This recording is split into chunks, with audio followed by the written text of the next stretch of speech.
أما الكلب لديه حاسة شم تفوق الإنسان بملايين. فمن أنت؟ فاحمد الله لأنه قدرك وكرمك وقل الحمد لله. واو واو واو واو واو، عن جد صدمتيني. شو هاد؟ انت حتخسريني ال1000 يورو هدول. والله ما اعرف غير منك دلوقتي يا ابو حميد. هي 200 وهي 50.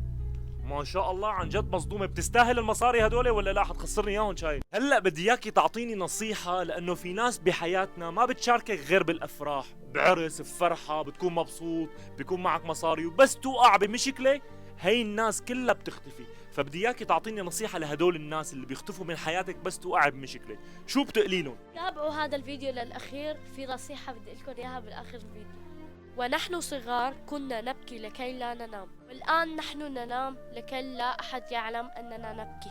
الكثير من الألم وراء كلمة حصل خير، والكثير من الحزن والغضب